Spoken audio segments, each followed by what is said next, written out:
Hey Burners, welcome back to my channel. Welcome back to Claiborne, and please know how blessed I feel to have you with me today. Have you ever had your face painted by a fairy? Let me tell you what, it tickles in a most delightful way. Welcome back to another edition of Fairy Thursday, hosted by Grandma Sandy and growing on Vancouver Island. This week we're going to explore Lily and her Lily Freckle face painting business.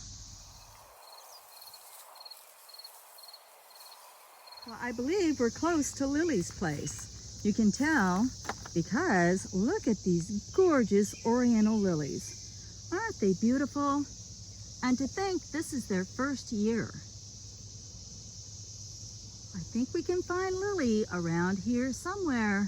Let's keep looking. So as we get a little bit closer to Lily's place, we find some double tiger orange lilies. This is their first year as well. They're not quite as tall as the oriental lilies, and I'm very excited to see these bloom. I saved the package so that you can see what they're going to look like. Don't you just love those freckles on these gorgeous double lilies? Let's go see what Lily the fairy does with these lilies. So here we are now at Lily's place. So what Lily's is a landscape fairy garden, and this separates a lily bed from an annual cut flower bed, which is right over there. Okay, Lily sits on landscape fabric. She has a sand border, and she has large gravel. And then on top of that, she has all of her embellishments. So as with most of my gardens, hers starts with a fairy portal. And this one, I don't think this is a Wobblo stone. Actually, just some other kind of rock. But it looked close enough to a Wobblo stone that we went ahead and turned it into a fairy portal. So I just take round rocks, especially ones with a hollowed center, and paint them to look like a portal. That doesn't cost much. It's just a rock. Okay, and then she has a road that leads you in, and obviously the first thing you're going to see here is Lily Freckle's face painting.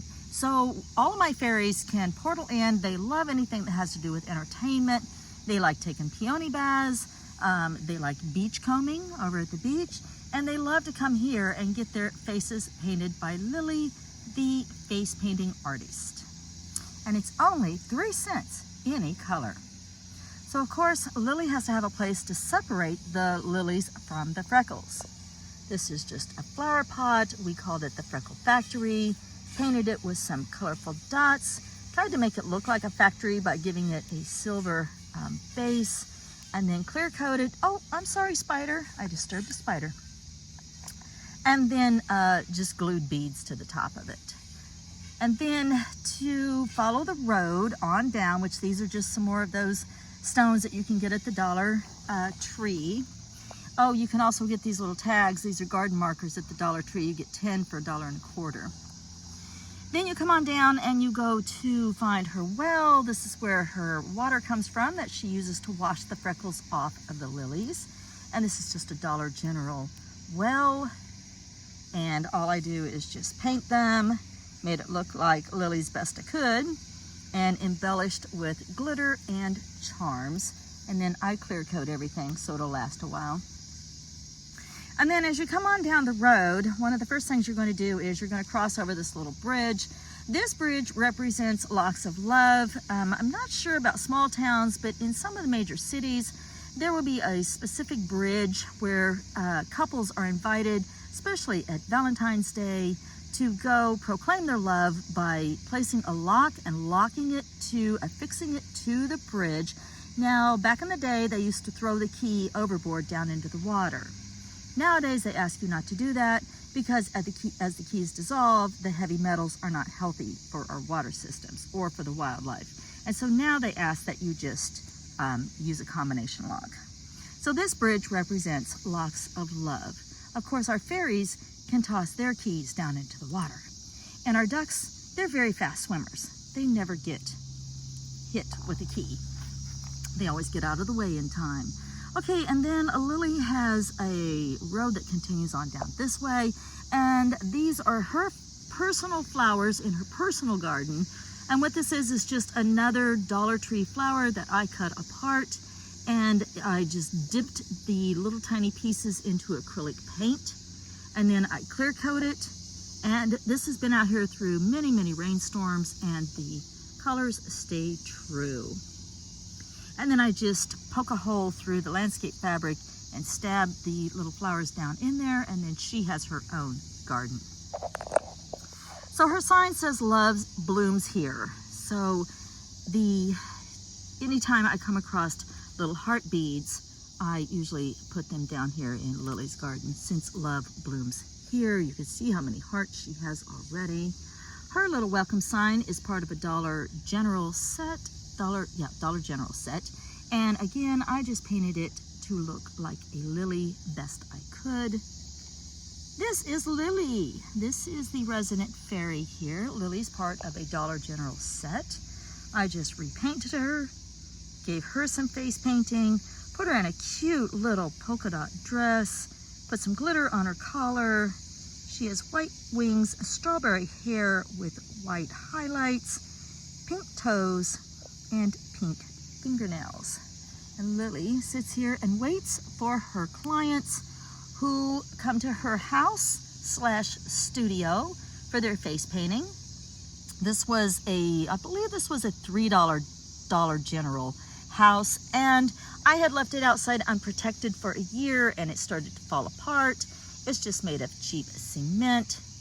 And so I siliconed the thing back together, and then I painted it with a pretty heavy coat of paint.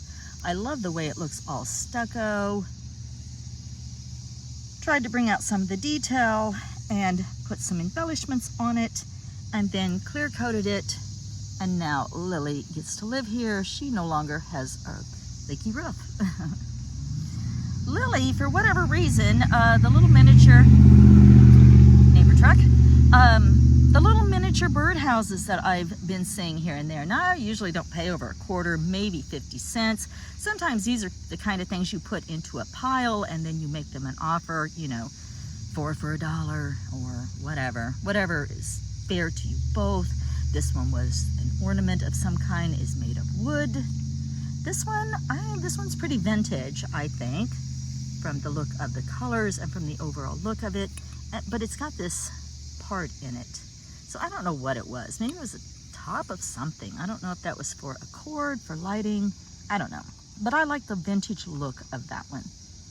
It looks very old-fashioned. And then you all know me. I like to use salt and pepper shakers in my fairy gardens. So this one is the salt with the cute little fence, the cottage garden, the birdhouse, and the ladybug. Isn't that cute? I just take the plug out of the bottom so the water can wash through. This one is the pepper shaker. It looks basically the same, except this one has a beehive and a little bee. Aren't those cute? Salt and pepper shakers. I love collecting those for my fairy gardens. Okay, and then finally, before you leave, after having your face painted, you have to go to the selfie booth and have your picture taken with your face painting.